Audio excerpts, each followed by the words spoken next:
Welcome to another episode of Love Living Local 315. We are your hosts, Scott and Kelly Greats, and today we are joined by Sal Longo, a self-made entrepreneur from Utica, founder of Northern Safety, CEO of Zing Green Products, and the force behind some of the region's most exciting hospitality ventures. He's built businesses, given back, and never stopped investing in his hometown. Welcome, Sal. Yeah, welcome there, Scott and Kelly. Thank you. So listen, let's start with Northern Safety, if you don't mind. Yeah, sure. You know, as an entrepreneur myself, your story is amazing. Truly starting out of the back of your car. Take us back to the roots, where all this started. Well, it just started. I started in the slaughterhouse back at, I was 13. Actually, you're supposed to be 14, but I said I was 14. And I worked in a slaughterhouse till I was 20 years old, and that kind of gave us the inspiration to get into the safety business. So starting selling and peddling first aid and safety out of a truck and just knocking on doors and building your business around the customers. Yeah. Seeing what their needs were and trying to fulfill them as best you could, and continuous improvement, working and stay focused around the customer. And I did that for 38 years. So, you did a whole yada, yada, yada in there. You're like, you just take care of the customer, yada, yada, yada, and here we are. Yeah, here we are. So looking back, what were the biggest challenges in scaling Northern Safety? Because, I mean, you're talking about knocking on doors and then global. Yeah. Global. Yeah, well, I think everything comes down to, as you're getting better, it comes down to the teams you have around you, the people. And I was always a hands-on CEO is what I would describe myself as. And I would work an area, build it, and then hand it off to somebody else to run. And I, got the opportunity to build every facet of that business.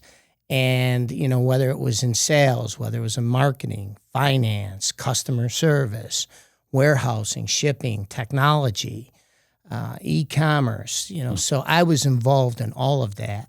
And so from doing all of those various jobs and being on the road, it's, they say genius is 99% perspiration and 1% inspiration. I think Thomas Edison said that. Mm-hmm. And I think that's the fact. I just worked really hard at everything. And what I lacked in talent or skill, I made up in being committed and outworking the competition and everyone else. And I think that's important as a CEO too, because you get a lot of people that try to come in and manage people and have never actually done what they're asking them to do. So being that you were a part of every department and building it, I'm sure it made you a much better leader for your team because you could relate to them. Yeah, for sure. Well, it's certainly easy to get buy-in when you do something like that and they know the job. Exactly. And, so working in all those areas, being committed, and then after you work in all those areas, you circle back and kind of like take, work in those areas again on a limited basis. Mm-hmm. So it's kind of like getting current on your, skill sets. Mm-hmm. And so I always look at it as I work in a circle. And I start from, like a clock. I'll start at 12 o'clock and I'll go all the way around till I hit 12 again and then do it all over again. And so it's great. I love the people I work with. That's one of my prerequisites. People have always said you don't have to like someone to work with them. I think that's a bunch of BS because you'll do anything to avoid people that you don't like, and you won't communicate with them. It's just very difficult. And so I really tried to surround myself with people that I enjoy being with. We work, we communicate together. We're always trying to get better at what we're doing. And I think that's really has been the key to my, success. As an employee, sometimes you have to deal with people you don't like, right? I mean, this is what it is in the workplace. As an employer, like this was a total mind-blowing experience for me. I'm like, not only do I not like them, but I'm paying them. Like, why am I paying someone I don't like? Like, I'm going into my own business and I don't like this person. It doesn't make sense. When we talk about scaling, right, this is very difficult for entrepreneurs, for young business owners, because you got to check your ego, right? The key to scaling is to constantly replace yourself, like you mentioned, right? I did this, then I had someone else do it, then I did this, then I had someone else do it. And delegation's very hard for type A's, right? Who want control. It's your business, right? How difficult was that for you? Is that something you had to work yourself through, letting go of control, trusting other people in order to grow this thing? Well, I think it all comes down to leadership. And I always have focused on becoming a better leader, self-development. And, I developed a whole leadership course at Northern. So we had principles of leadership development. We had human resources and leadership development to teach our leaders how to handle people, the principles of leadership. So we were always focused on leadership and training. And really what a lot of it is, and letting things go, is make sure you have the team aligned. So if you all have a vision, you have direction, you have focus. My job as the leader of the organization is to create a vision for my teams, all the people throughout the organization, create that vision, then give them direction and say, hey, now we're going to hold you accountable to execute those things. And so, and if not, we're going to audit you. As a leader, you have to become a great auditor. Yeah. And you have to allow people to do their jobs. And if you're looking for perfection, it doesn't exist. So you have to look at people that do things right consistently most of the time, not all of the time, right, and try to minimize the big errors or the second mistakes. We just don't keep making the same mistakes over and over again. So it's really, I try to sometimes dumb everything down and keep it simple and stupid, but I think it really is simple and stupid. It's what I've learned as a kid, and and those principles growing up is how I manage my business. I treat people the way I want to be treated. I try to give them an opportunity if they want the opportunity. If they don't want to do it and they want to just be a pillar of a certain area, allow that to happen as well. Yeah. So, not everybody is meant to be a leader, wants to be a leader. Some people want to be led. And some people, but you still could be a leader of yourself or the work that you do. And so getting back to the question, it's always been easy for me, because I've always understood that the pain of not changing or allowing people to do things was going to be greater than the pain of it was not going to allow me to achieve my objectives if I wasn't willing to share the power. Share power, you increase power. Share trust, you increase trust. And even in my leadership classes, I would say, people say, I don't trust anyone. I say, well, that's a hard way to live, where you don't trust anyone. Yeah. I start out trusting everyone, but you start out with a little trust. You don't have to, trust somebody with your life. Mm-hmm. But trust them to start with, and then you build on that trust. And it's more of a philosophy. Yeah, it's great advice. And one thing I talk about is trust, but verify, right? You want to trust people, but they've got to prove. Earn it. Yeah, they got to earn it. Yeah. So our son worked at Northern Safety for quite a few summers, and he enjoyed it there. He had a great time there, him and his buddies, and your staff was fantastic. You sold Northern Safety, and you retired for 10 months. And you decided you couldn't be retired anymore. anymore. For 10 months either. We'll get to the other ventures, but I figured this was a good segue into Zing Green Products, which is safety solutions. And why don't you talk a little bit about your new business? Yeah. Well, it's been interesting. When I stepped out of Northern, I was like, what did I do? Okay. After you did it, you're like, what am I going to do? What am I going to do? Yeah. Seller's remorse. Obviously it not always works out the way you envisioned it. Right. And, it was no fault of, anything other than inexperience and starting out as a young man and building something. And then after I was out, it was like, okay, this is not going to work for me. I got to find something to get into. Yep. And, in that process, locally, I opened up Rockies, and that's how I said I'd never go in that business. Everybody still quotes me on it forever. Mm-hmm. And it was we never say never, right? Never say never. And, I was up north, and it's like, we can't get any good Italian food. I have to go to Utica every time, being up in Hinckley. So, well, I guess I'm going to have to never say never. I'm going to have to go back on that. And, so I started Rockies and up north, and that was more, my kids call it my community project, and so from there, I'm like, okay, I'm in the business now. Now I have to figure out how to make it work. If it's going to be, it needs to be sustainable. Mm-hmm. And so, that brought me down the path of Stonebridge, Valley View with Tito's and Romans and Kuyahoora, of course, mirroring that up with Rockies. And while I was doing all those other side projects, I've been looking for another business to go into. I looked at an automobile business that I went in, and that didn't go very well. And so that's like a crash and burn. And then I found a company that I've been working with for a couple of years called Zing Green Safety Products out of Illinois. And I was negotiating with him as far back as 3 years. So it was really just out of Northern.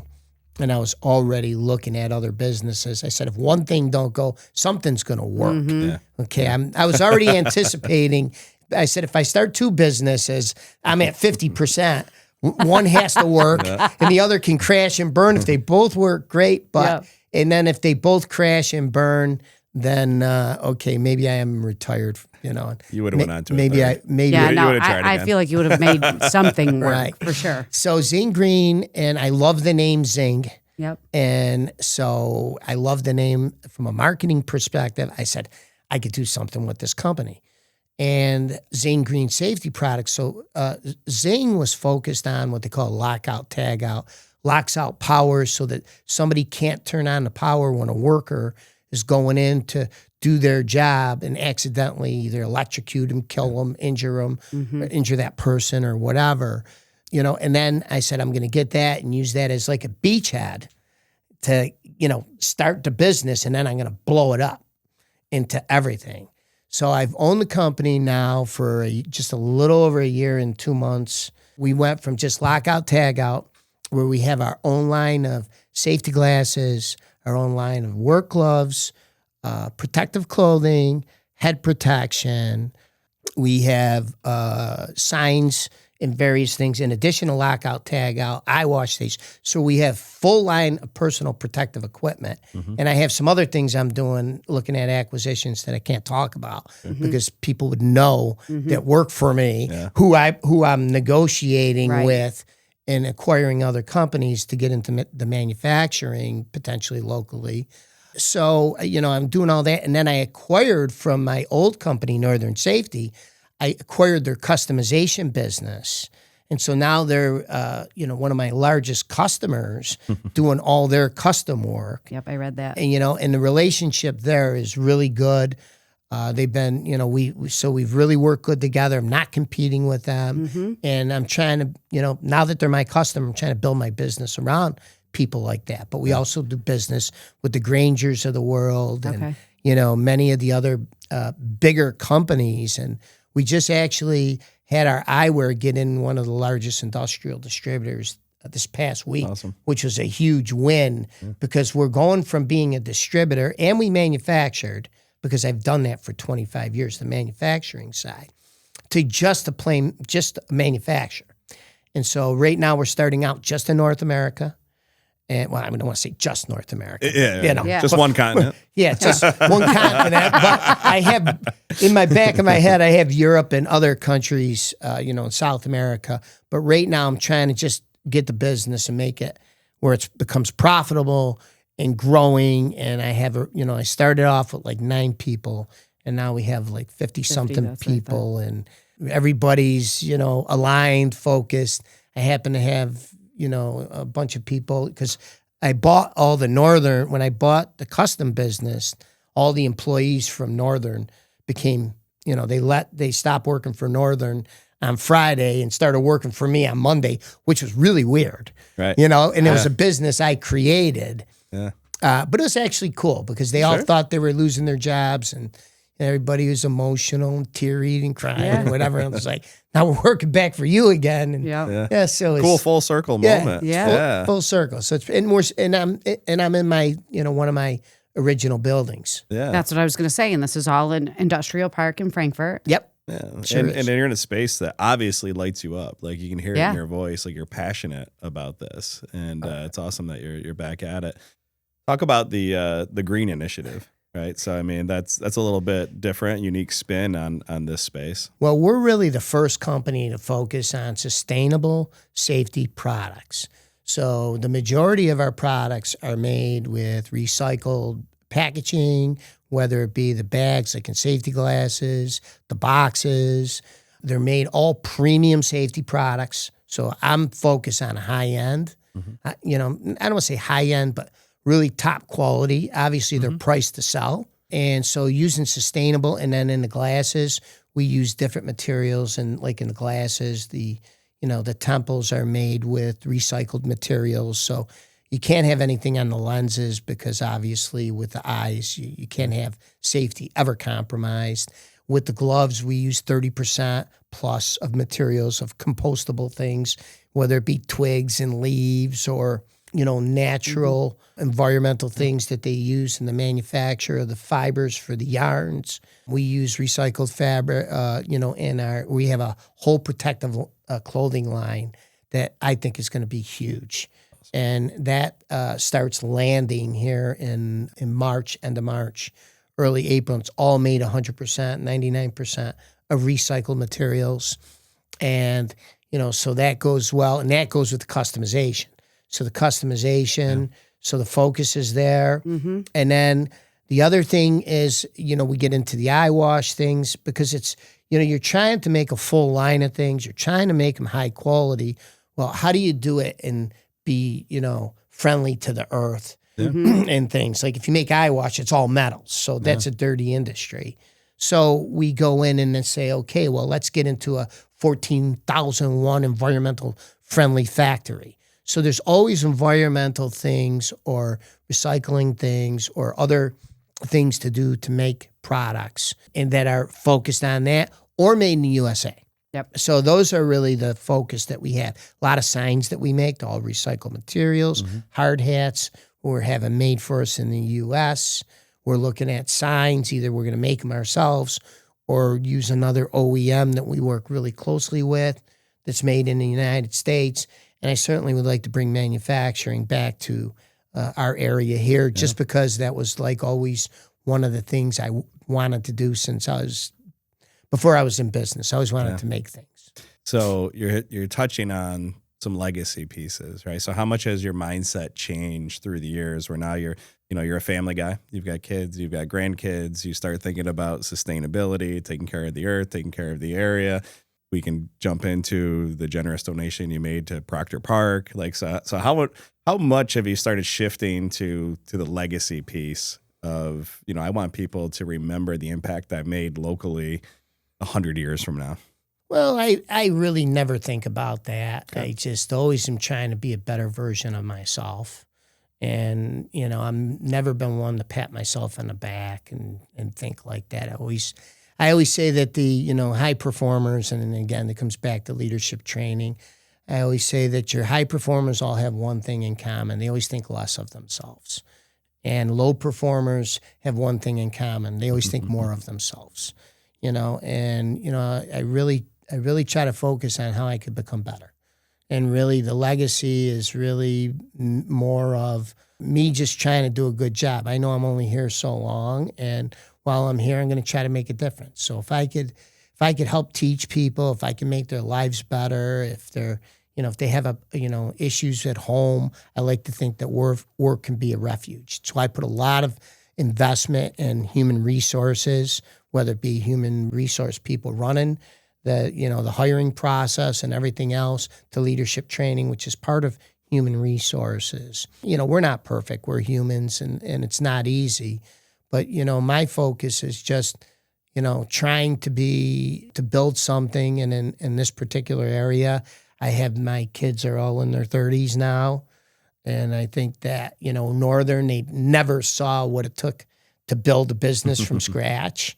And now they're getting a witness. Whoa, this is pretty scary doing all this stuff at the same time. And, and I try to say, hey, you have to have trust. You have to have faith. By making a lot of good decisions, you increase your odds of success. But it's going to take a lot of work. And so my legacy, I really just want to be thought of as, a good father, a good person, and someone who, left this place better than when I got here. So Well, you're doing it. You know, you're for clearly sure. a worker. Yeah. So Do you rest? What's downtime look like? well, I've been trying to discuss that, but I'm not very good at resting. My brain is like always working. Maybe when I sleep. Yeah, I That's can, about the only time. relate to that one. And the work really is not work. Yeah, you love it. It's part of what I enjoy. So it's Right, it keeps you going. It makes a difference. Put myself out on the edge, which I seem to always. I can't get away from risking things, and just there's no comfort zone for me. Yeah. Cool. So let's get a little bit into the restaurant space now. Yeah. You started with Rocky's. Yeah. Right? That was your first restaurant. It was. And beautiful space up on Hinckley. We had a camp across the lake on Hinckley. We were over at Donnie's campground. Yeah, we were over at Adirondack Lakeside. What was the name of it? I don't know. Donnie's place. Donnie's place, Betsy's whatever. place, really. And it is beautiful up there. Yeah. I mean, you have boat access now, right? Yep. So that's a big thing. Talk a little bit about that space. And then Trails End, too, the campgrounds as well, for people that have campers. Yes. Well, that was just part of the thing. Just up there, I ended up at Hinckley just because it was convenient, and I always am working. That's why we ended up at Hinckley, And so that we were a half hour from home. Exactly. For sure. Exactly. It was easy. The water is clean. Yep. And, you have to deal with the BS and the water management, which is torture. But other than that, it's great. It is. If they could keep it in and you just do other things.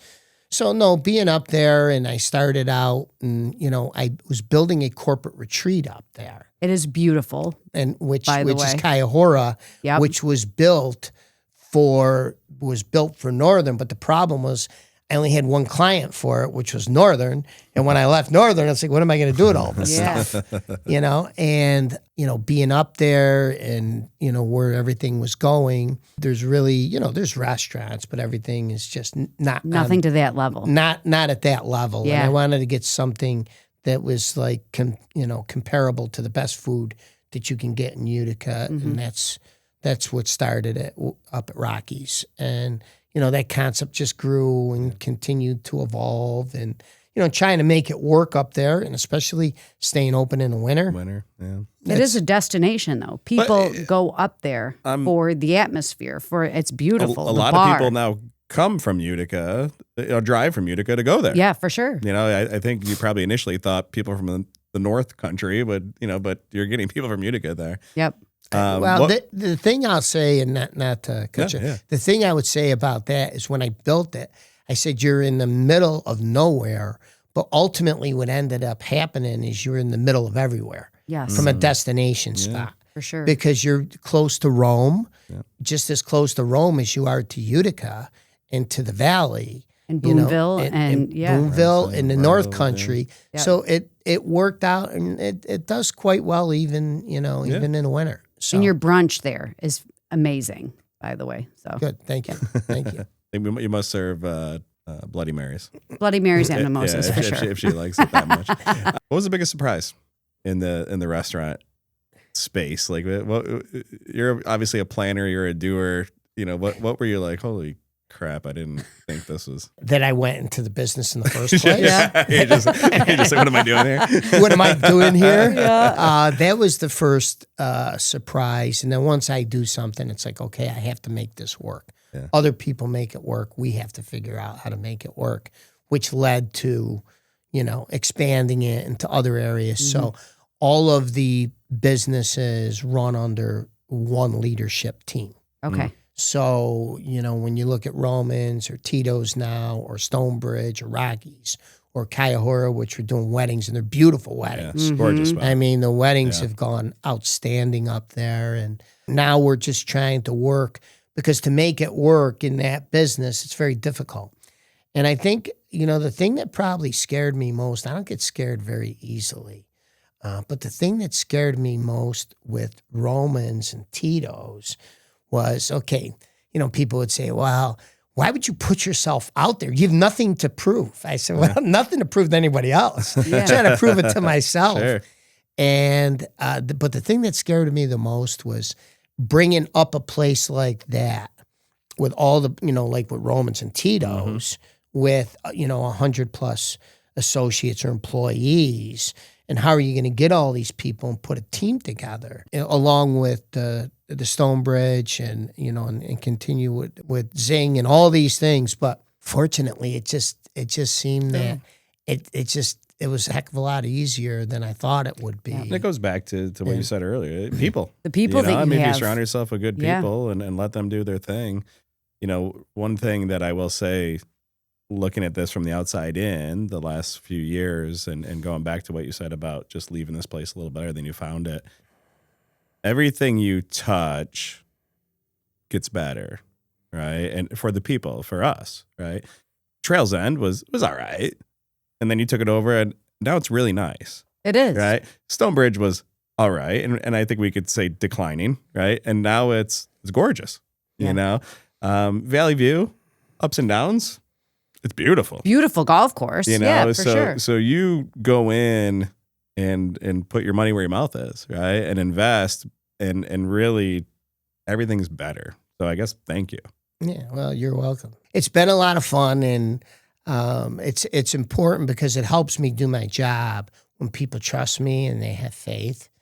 And I think that's probably the biggest lesson, especially with Valley View, when I took people in there and I hired my top executive chef and my GM there, and they were, in Valley View, and it's like, what are you doing? 'Cause the building didn't look very good at the time. It was a project. I mean, that was like a year, wasn't it? I mean, it was almost tear down condition. Yeah. And they thought about tearing it down. And, fortunately, Rob Palmieri at the time, and he went through a bid process, and I was able to give a compelling, presentation on why I thought that I would be the best to take this thing over and what it would take to take it over. You're going to need to have some experience there and restaurant experience. You're going to need to know building and construction because that building was in really bad shape. And then, and you need capital. Because if you open up and it tanks, you lost every nickel you just put in it. Right. And, and I'm not trying to, make a fortune on that thing. You're just trying to make a little money and cover. It's not sustainable if you don't make a little money. Sure. But where I was going with it is, but when people who are not familiar with me from Northern, now I'm proving myself in a different industry, and they remember back 2 years or almost 2 years when I hired some of these folks, and they see that you had the vision to do that. And now when I'm trying to teach them new things and behavioral changes that they have to make in order for us to be successful over a long period of time and have a sustainable business model for many years to come, it's easier to convince them that you know what you're doing, So I'm, trying to tell them, hey, you have to trust me. Just like remember when you first got here and we were in the building in the basement at Valley View and you're like, what did I get myself into? And now you look at it, and it really did come beautiful. And I'm very pleased with that. I'm very pleased with the staff and the organization. And here's the biggest compliment I can give you on Romans specifically. We went there in November for Kelly's mom's birthday, brought our daughter. Between my wife and my daughter, they never finish a meal. Never. We're always, There were 4 totally empty plates, not because the portions were small, but just everything was so good. It was delicious. And we never, ever, ever finish. All 4 of us would finish something. And so I do want to get into, for the listeners that don't know, the different spaces. And I love what you've done there. At Romans, if you want more of a sit down, I mean, I got the surf and turf. It was fantastic. My mother got scallops. Jenna got the spaghetti and meatballs, which is great. You have a huge variety on that menu that everybody can find what they like if you want a sit down. The bar area in Romans is beautiful too. It's huge. When we went in, we eat early. We were there like 5 o'clock. We were there for the early bird special. We left at 7 o'clock and the bar was packed in Romans. So a lot of people are even opting just to sit at the bar and have apps. But then what's really cool is you have Tito's across the hall, which is more of bigger tables, bar settings, sandwiches, soups, where you can go watch a game. So it's amazing that you've created two Multi-purpose, spaces yeah. exactly in there that I challenge anybody to go there and not find something that they absolutely love in each environment.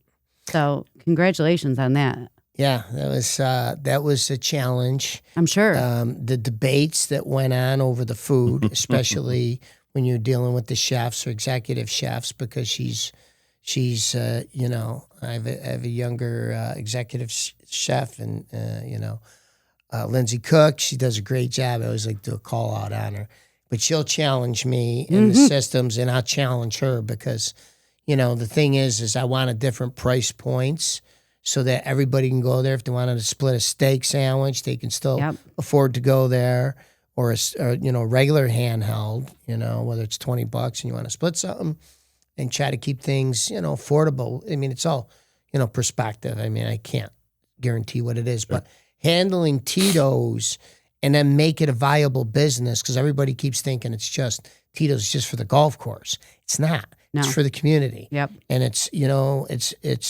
we're going to go to 7 days a week. Mm-hmm. We're going to do 11:30 to 8, like right now, or 8:30 or 9, whenever we close, when somebody leaves. To the golf season, we want to go from 7:30 to 9:10 at night at Tito's. And I think that, you know, certainly you're going to have the golf, but once people get used to doing those things, and we've also managed these businesses, intentionally started them up slower and overstaffed them, because we didn't want to have bad experiences, whether it be food or service. So we wanted, I mean, obviously with restaurant business, you're always going to have somebody complain. It could be great, and it could be, Oh, listen. they're going to You're complain gonna about it. have people complain no matter what sometimes. Yeah. But we intentionally tried to start it off slow. We did soft openings for 3 straight days, practiced on, you know, whoever. I did no formal invitations, just, you know, random. You know, I run into somebody, hey, we're doing a soft opening these days. And we tried to manage that and then get it running and getting into our systems, where now it's been over 2 months.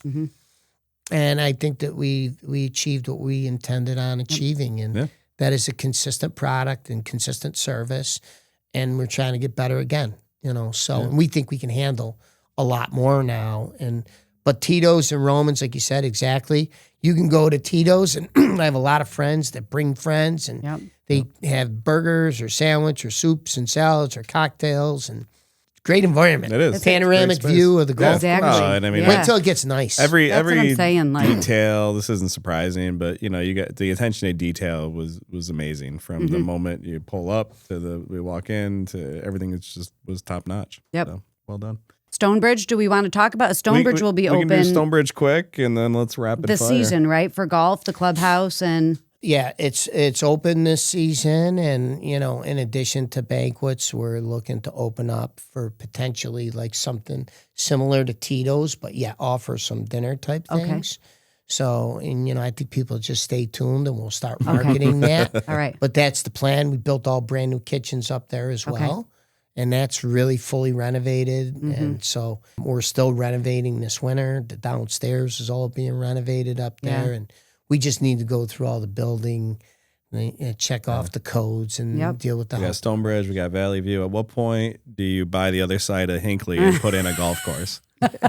So Rockies can be on the lake and the golf course. I keep saying no more. I'm done in that business. I find that hard to believe. I'm not going to do it. And if anybody that's, you know, works with me hears this, they'll be, you know, wanting to put a dagger in me or something, because saying stop, let us catch our breath first before you keep putting more on it. All right. Well, we end all these with some rapid fire questions.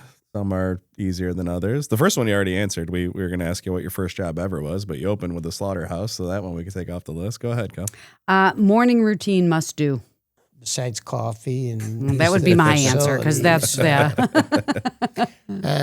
do you take your coffee? I take my coffee with a little chocolate and some collagen in it, and a little milk in it. Nice. You know, trying to keep myself healthy as much as I could. Yeah. College, and I like but, it. But yeah, I typically get up early and start figuring out what I'm going to do that day. Yep. Try to schedule it, and I try to keep flex schedules so that I could take things randomly. I'm sure things come up in your day that you need to be able all day. to. All day. So All right, best business advice, or one of the best pieces of advice you ever received.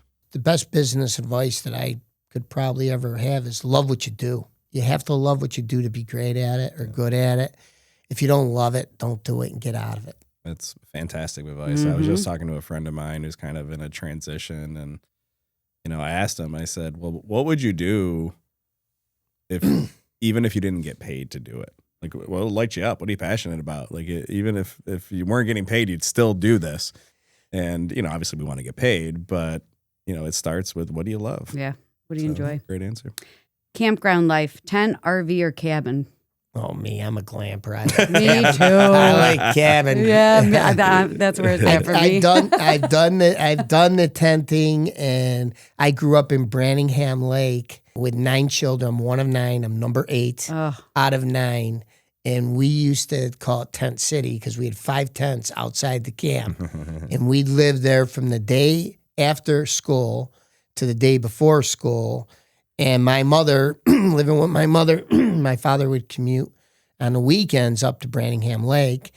And, we didn't have a lot of money. And, so we tented. And after, once I got of age, it was like, I'm staying in the camps. I slept in a tent once, and it was in my backyard with my son, Tyler. He said, I hate it. I said, thank God I don't ever want to do that again. And we didn't spend a lot of time on Kuyahoora, and we won't here, but I do want to bring it up, right? Because that's quote unquote camping for some people, right? How many bedrooms? Like, give us a rundown of that There's home. 3 different buildings on the site, right, at Kuyahoora? Kuyahoora, there was 10. Okay. Now there's 14 buildings, but there are 10 houses. 10 And now different there's 7. Okay.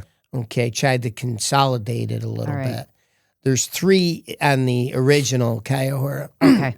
Maybe property. that's where I got that from. So, okay. Yeah. So, I mean, if anyone's looking, corporate retreats, family reunion, Girls' weddings, weekend, just to get away. Yeah. Like, yeah. I mean, 2-3 years ago, your cousin Tyler, the creator, was there. Oh my God, our boys went crazy. He was on 4th of July weekend, I think. We were across the lake, and we were just hanging out on the beach, and these kids were like, Oh, they lost he's here. I'm like, who's here? They're like, Tyler, the creator. I'm like, who is that? Like, this guy stayed at your retreat. Well, and I don't know if you know you, it, but he did a thing at the Barclays Center in Brooklyn. he right? had a concert and then there. he spent 4th of July weekend at your place on Hinckley. And, he had the whole security detail and the whole thing. He had He's gold huge. jet He's one of skis. the It biggest was- performers in the world. And he found a frog, and he took a picture on your beach holding the frog. The little frogs Yeah. that we and, always and find it got up there. like 20-something million Crazy. views. Yeah, Yep. right on your It was a beach big there, deal. so. It was a big Anyway. deal. Yeah, for our wow, kids. that's- So anyway, yeah, for sure. I had no clue who he was until he stayed there. Neither did we. And then we got very educated very quickly. We've had some pretty famous people I'm sure up you there have. that we don't. Sure. There's always Keep top quiet. Yeah. security in there that we've had, like world famous, and it's He just, is world famous, and we had no But idea. he doesn't keep a low profile, though. Yeah. You're Well, talking world it's- famous that doesn't want to be known. Yeah, they don't want They anybody don't want there. the public to know Pretty they're much there. you have Secret Service almost that type of level That's awesome. Yeah. of people That's up awesome. there. So Most underrated part of Utica. I think the most underrated is just knowing how great the city is. Yeah. And the area is and what it all has to offer and being, positive about it because some people are still negative about it and negative Nellies. And I just think Utica is on, for the first time I could say in my life, and I'm not, trying to say anything negative about the past. For the first time in my life, I feel like Utica's been on the upswing. Yeah. And, I feel proud to live here. Now I'm part-time. Obviously, I'm a Florida resident. I live in Florida. I travel around the world. I spend time here, especially in the summers, but I go back and forth a lot. I think this is, and that has to do with my wife after the COVID thing with the respiratory thing. But, it's just a great area. It has a lot to offer. There's no place better, especially in the summer. I think the winter's a little harsh. Maybe everybody's Toughens a us little up. challenged, but... Yeah, but to your point, we have 3 teenagers, and I see the narrative changing I do too, with for this sure. generation. Like I think those negative Nellies, you're always going to have them, right? But I mean, overall, I think our kids and their friends, like they're proud to be from here, and they see what's cool about here. And 2 out of our 3 kids are older boys who are are in on college record right with now they are wanna on stay record here. with they want to live here. But I mean, and we're like you, we travel in the wintertime. We get away like once a month to warmer weather. But as far as like having a family and a community to call home, this is where we're happy for sure. Well, I had 3 kids move out and leave for a while, and they all came back. And I think a lot of that has to be the family, the people you know, and it's the roots. Yep. So For sure. Favorite way to spend a day off?